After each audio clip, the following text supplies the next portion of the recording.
E conta também sobre o Corinthians pagando outra dívida na FIFA que renderia punição.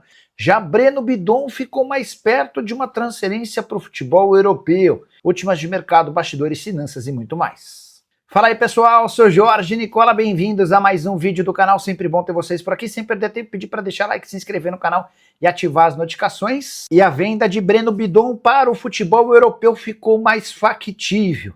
É que o meio-campista de 21 anos de idade, um dos destaques do Corinthians, conseguiu nacionalidade italiana. Isso significa que, se comprado por um clube da Inglaterra, da Itália, da Espanha, enfim, de qualquer país da Europa, ele chega para não ocupar mais vagas de estrangeiros, o que torna o Bidon uma peça super interessante no quebra-cabeça de contratações. Atleta jovem, 21 anos de idade, titular absoluto do segundo time mais popular do país, com enorme capacidade técnica, com necessidade de melhoria na questão física, mas com potencial. A tendência é que, especialmente depois da obtenção desse passaporte, Breno Bidon passe a ter propostas mais relevantes para a janela de julho. Importante registrar que o Corinthians já tem negociações no momento com outro volante do elenco. O André interessa ao Milan, primeira proposta de 15 milhões de euros fixos mais 2 milhões de euros em bônus foi recusada. O Milan já assinou uma nova proposta de 18 milhões de euros fixos, mais 4 milhões de euros em bônus. O presidente do Corinthians vai tentar melhorar as condições do bônus para avançar na transferência do André. Só para completar o noticiário alvinegro, registrar que Lingard deve estrear pelo Corinthians nessa quarta-feira. A dúvida é se ele começa o jogo como titular ou entra no decorrer da partida contra o Fluminense. Lingard tem sido testado no lugar de Memphis Depay, que se recupera de lesão muscular. E a lista final de convocados para a seleção brasileira que disputará a Copa do Mundo está praticamente fechada. Estou para te dizer que hoje Carlo Ancelotti tem 23 dos 26 nomes já escolhidos, restando apenas 3 vagas. Bora esclarecer essa situação depois da vitória do Brasil por 3-1 contra a Croácia na noite dessa terça-feira nos Estados Unidos, com boas atuações de Endrick, que sofreu um pênalti e deu uma assistência para gol. Chamar atenção para o gol do Igor Thiago, seu primeiro com a camisa da seleção em cobrança de pênalti. Luiz Henrique também deixou boa impressão. Martinelli saiu do banco para fazer um dos gols da vitória brasileira. Dos 23 jogadores com presenças garantidas, chamar atenção para os 3 goleiros, Alisson, Ederson e Bento. Para os 9 defensores, Marquinhos, Militão, Gabriel Magalhães, Danilo, Bremer e Léo Pereira, além dos laterais Wesley, Alexandre e Douglas Santos. Essa lista só muda em caso de contusão daqui até 18 de maio, data final da convocação. São 5 meio-campistas com 4 definidos: Casemiro, Bruno Guimarães, Fabinho e Andrei Santos. Dá para dizer que o Danilo Santos, que arrebentou na vitória contra a Croácia, inclusive marcando um gol, disputa a posição com o Paquetá. Para completar, o Ancelotti deve levar 9 atacantes, hoje 7 estão definidos.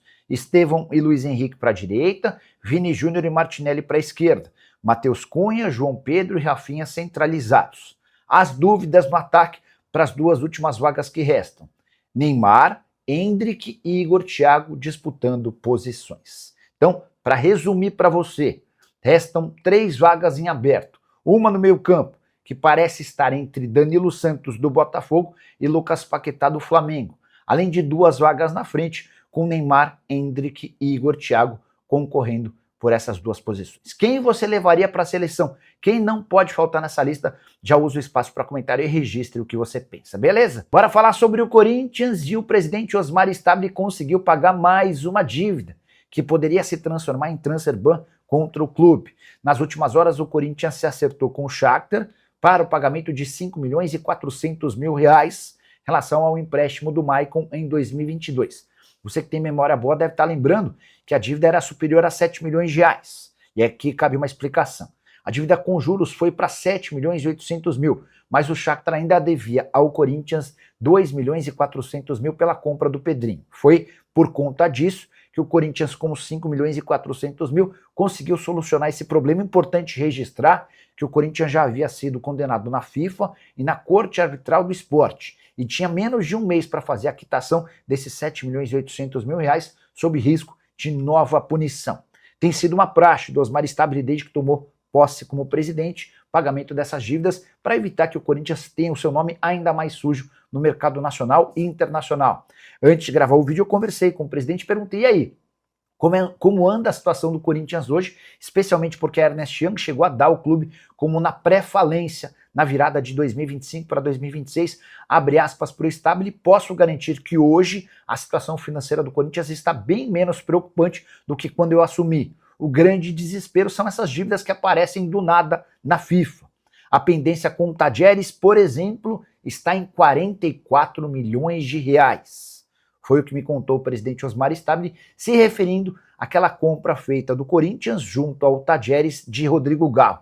Na oportunidade, a dívida era de 23 milhões de reais. Com juros, correção, a nova pendência e exigência do Tadieres é de 44 milhões de reais. O Corinthians tenta se acertar para fazer a quitação de um valor menor. Saideira sobre o timão, Caio César mais uma vez ficou de fora da lista de relacionados para a partida contra o Fluminense. Timão que também não terá Memphis Depay e pode contar com a estreia de Linga jogando no lugar justamente do holandês. E o Milan aumentou sua oferta para levar o volante André do Corinthians. Você vai lembrar que algumas semanas atrás, Timão chegou a aceitar uma proposta de 15 milhões de euros fixos, mais 2 milhões de euros em bônus para a transferência do atleta no meio do ano. Na última hora, o presidente Osmar Stabile recuou e desistiu do acordo.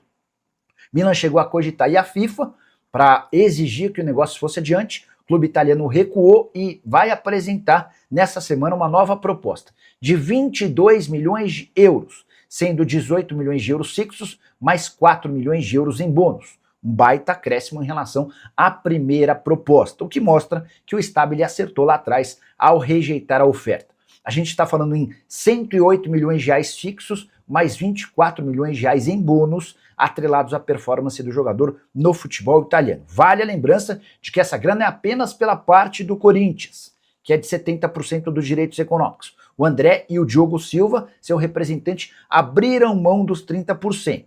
E diante desse cenário, com tais cifras, é grande a chance de o negócio sair, com a lembrança de que, porque a janela de transferências na Itália já está fechada, o André ficaria pelo menos até após a Copa do Mundo. Só para completar, Corinthians que precisa desesperadamente da venda de atletas, situação financeira é tida como caótica. Conversei com o presidente do Corinthians, Osmar Stabile, nessa segunda-feira para perguntar por que Arthur Cabral e René não foram contratados e se existe a chance de André ser vendido para o Milan. Quero começar registrando sobre as negociações frustradas na busca por atacantes. O presidente admitiu que vetou a contratação do Arthur Cabral diante do alto salário, 1.400.000 por mês. Stabile também admitiu que andou assistindo a alguns jogos recentes do Arthur Cabral e não se empolgou.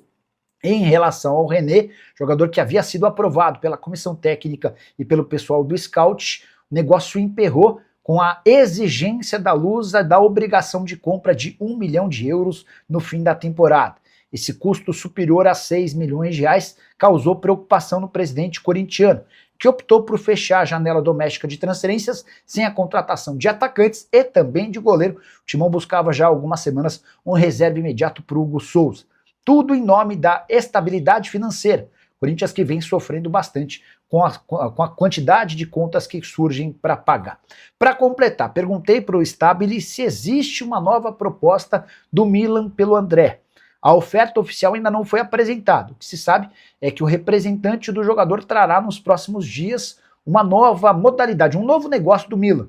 Primeira proposta de 15 milhões de euros fixos mais 2 em bônus foi recusada. O Milan acena com uma nova proposta de 18 milhões de euros fixos mais 4 milhões de euros em bônus.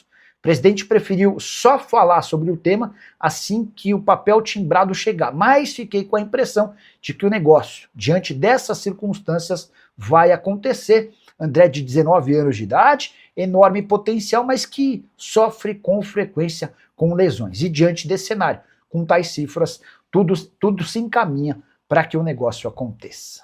E Memphis Depay já mandou avisar o presidente do Corinthians, Osmar Stabile, que não pretende fazer a recuperação de sua lesão muscular no Timão. A ideia dele é se recuperar na Holanda. Tudo por conta da desconfiança do holandês em relação aos métodos de trabalho do departamento médico. Por departamento médico, não entenda a figura de um médico, e sim todo o departamento de saúde, que envolve fisiologistas, nutricionistas, médicos, preparadores físicos, entre outros. Antes dessa lesão, que inclusive colocou em dúvida a presença do Memphis Depay na Copa do Mundo. O atacante já havia reclamado à diretoria sobre suas recorrentes lesões desde o ano passado. A estratégia de controle de carga pode comprometer seu rendimento em jogos de maior exigência física e o exemplo vem agora. O Memphis lembra que foi poupado contra a Chapecoense e acabou se contundindo no primeiro tempo contra o Flamengo. Ele avalia que houve um erro na preparação física e na condução do seu retorno ao time corintiano. A verdade é que o desempenho do Memphis Depay em 2026 é extremamente ruim, o pior desde que ele foi contratado em 2024. Se o Memphis deu enorme resultado nos 6 primeiros meses com a camisa do Corinthians, no segundo semestre de 24 e também em 2025, com a conquista do título da Copa do Brasil, em 2026 passava a impressão de que ele usava o Corinthians como preparação para a disputa da Copa do Mundo. E aqui vem a notícia mais triste para ele. Ronald Koeman, técnico da seleção holandesa, deu uma entrevista lá na Holanda afirmando que se o Memphis não estiver em condições nos próximos dias, semanas, pode ficar de fora do Mundial.